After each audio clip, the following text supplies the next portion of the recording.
Assalamualaikum warahmatullahi wabarakatuh. Perkenalkan, nama saya Gadis Ainun Nardiah dengan NIM 2303110562. Adapun tujuan saya membuat video ini untuk memenuhi tugas UTS Statistika Elementer dengan dosen pengampu Ibu Nur L. Goldamer, MSI. Yang pertama, di sini saya akan menjelaskan tentang istilah akurasi dalam statistika. Akurasi adalah kedekatan hasil dengan nilai sesungguhnya. Akurasi diartikan sebagai ukuran seberapa besar suatu alat memberikan hasil yang tepat. Akurasi erat kaitannya dengan ketepatan atau ketelitian. Sampel dikatakan memiliki akurasi tinggi apabila kesimpulan yang diambil dari sampel dapat menggambarkan karakteristik dari populasi secara tepat. Sampel dikatakan memiliki akurasi rendah jika kesimpulan yang diambil menyimpang atau bias dari karakteristik populasi yang sebenarnya. Yang kedua, ada istilah presisi dalam statistika. Presisi adalah derajat kedekatan kesamaan pengukuran antara satu dengan yang lainnya. Jika hasil pengukuran saling berdekatan atau mengumpul, maka dikatakan mempunyai presisi yang tinggi, dan sebaliknya, jika hasil pengukuran menyebar, maka dikatakan mempunyai presisi yang rendah. Presisi diindikasikan dengan penyebaran distribusi probabilitas. Distribusi yang sempit mempunyai presisi yang tinggi, dan sebaliknya. Ukuran presisi yang sering digunakan adalah standar deviasi atau biasa disebut dengan S.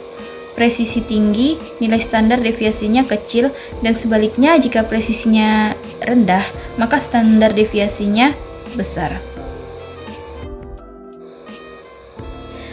Yang ketiga ada penduga bias dan penduga tak bias. Dalam penduga parameter, terdapat dua jenis penduga, yaitu penduga bias dan penduga tak bias. Berikut adalah penjelasan mengenai kedua jenis penduga tersebut. 1.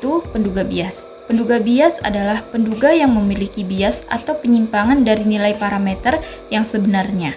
Penduga bias dapat berupa penduga yang terlalu tinggi atau terlalu rendah.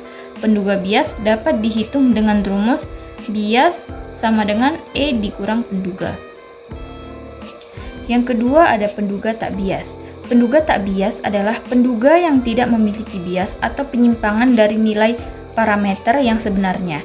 Suatu penduga dapat dikatakan tak bias apabila nilai harapan dari penduga tersebut adalah sama dengan nilai parameter yang diduga.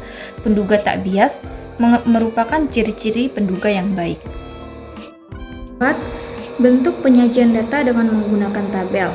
Penyajian data merupakan penulisan hasil data yang dikumpulkan oleh peneliti guna mempermudah penafsiran data tersebut. Data yang dihasilkan tersebut dapat disajikan dalam bentuk tabel dan diagram.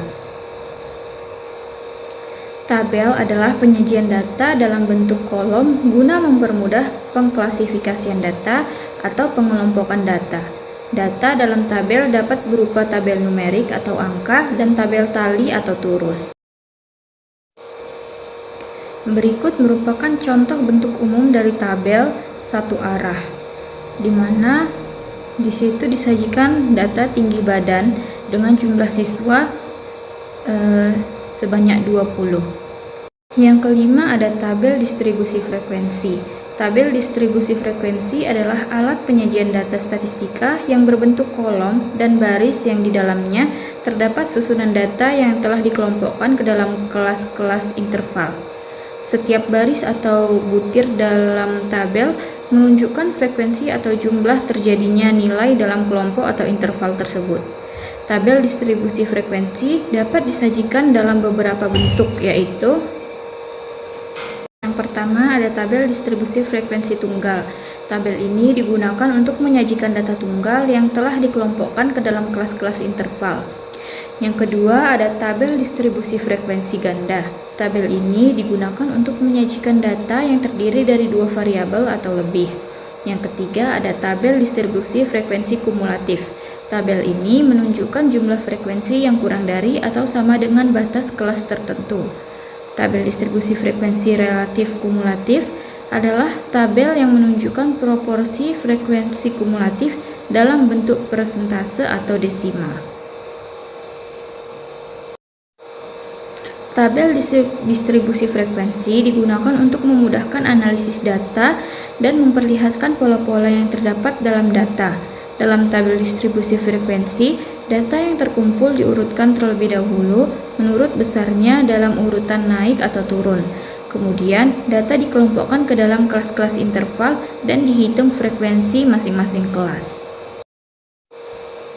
Sekian dari saya. Apabila ada kesalahan dan kekurangan, saya mohon maaf. Saya akhiri. Wassalamualaikum warahmatullahi wabarakatuh.